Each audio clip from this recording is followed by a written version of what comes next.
Assalamu alaikum warahmatullahi wabarakatuh. Welcome back children for the class 6 standard. Today we are going to study the topic that is changes around us. Yeah, imagine if you get some magic power. What you're going to do? You'll be having so many thinking, right? That I wanted a beautiful, yeah, so many imaginations you'll be having if you get your magical power. That I need a beautiful dress, I want to go for a foreign place and all. But do you think that really can we get this magical power? No. Only we read this in story. For example, you have studied the story of Cinderella, right? So in the story, so you have seen a difficulty that she faces, and later she sees a fairy, and where the fairy used to satisfy her wants. But this is only an imagination, where in reality never take place. So let us study the changes what we are seeing around us. It is naturally or not naturally, or chemically or physically. So we are going to study detailedly in this topic. So here we don't have any magical powers, of course, but we can still change a few things around us. How? Can you suggest a few things from your side? How it can take place, the changes with no magical powers. Like many changes can be taken place around us on their own, like the crops cultivation, seasons to season, where we have the 4 seasons here, where in summer season we get the mangoes, right? Can we get now the mango? No. So it's a season of in the citric fruits we get it. So this depends on season. Then comes here the falling of the leaves from the tree, the blooming of the flowers, and etc. So these all are changes that we see around us. So there is no magical power. And there are many changes happening in our body also. Have you observed, children? Like your nails grow, your hairs, and even you grow taller and taller, and also your weight increases as you grow. So these all are changes that we see in our body. So now, how does changes take place, and what are basically change means the act which brings difference in the form of the material or thing is called a changing around us. So now I'll show you some pictures. Just observe, children. Yeah, children, can you observe this picture? This picture is of busting of a balloon, and what change you can see, whether this balloon bursts very fast or slow. So here in this busting of a balloon, growth of a plant, melting of ice, burning of a paper.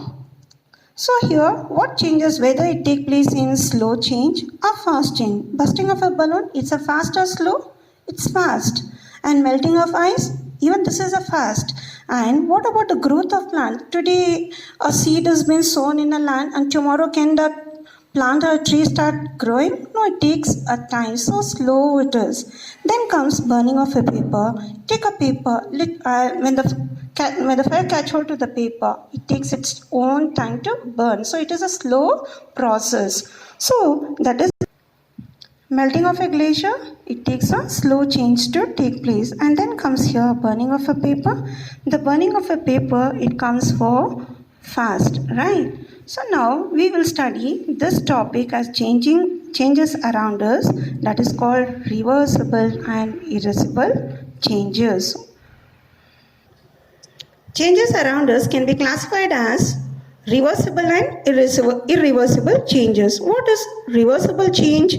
A change can be turned back or reversed is called reversible change. For example, I take water, I keep it in freezer, and after few hours, I take that ice cubes, and what the change I can see? Again, ice starts melting in form of water. So that considers as reversible change. And I take one rubber band, I just keep on playing with that. It expands. Then again it used to come to same position. That is reversible. And the water vapor can be condensed to get water droplets, like the formation of water vapor. If I start heating the water, again I get the water vapor in form of droplets.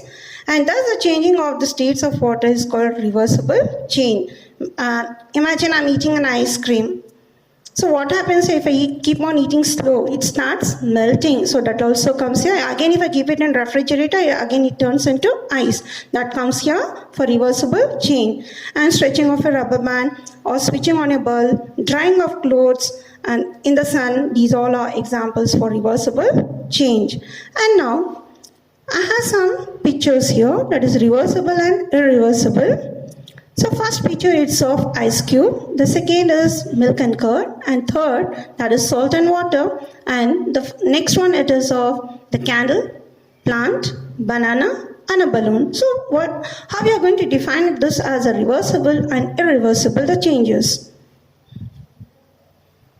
Yes, children. First, just look at to the first picture, that is to the water.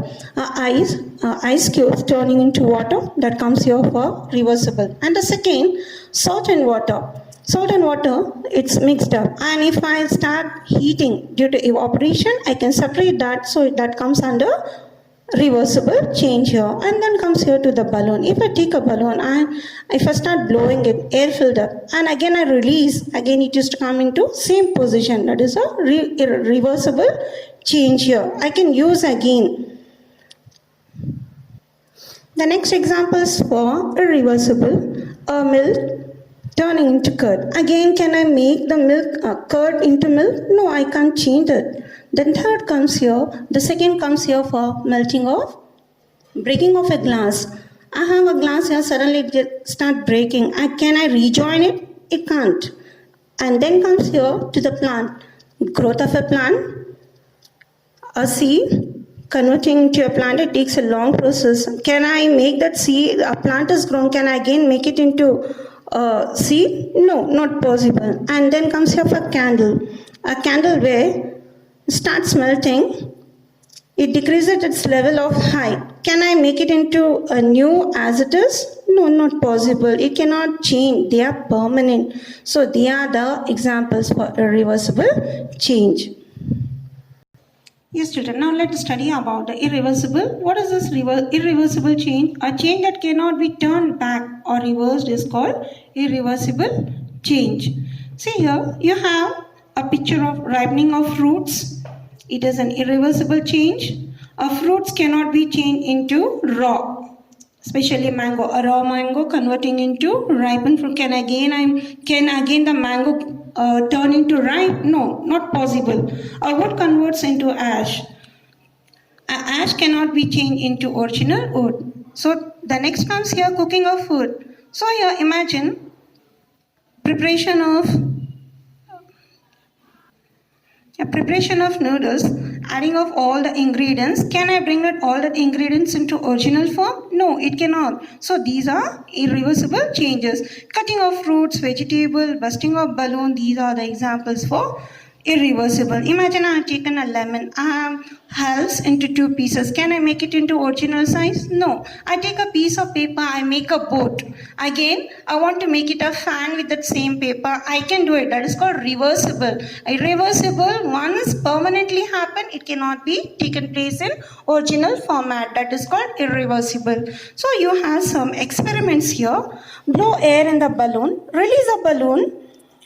Release the air from the balloon and observe what change you can see. It comes in same position.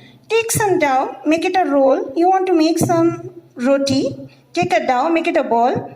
You want to give the shape of roti and you're not getting the shape. Again, what you do? Again, you try to make a ball. So you try to make a change that is reversible. And then comes your potato. Take a potato, cut it into two holes using a knife and try to join in the sense here, formation of complete potato. Can we get a formation of potato? It cannot. So that comes under which? Change, irreversible change here.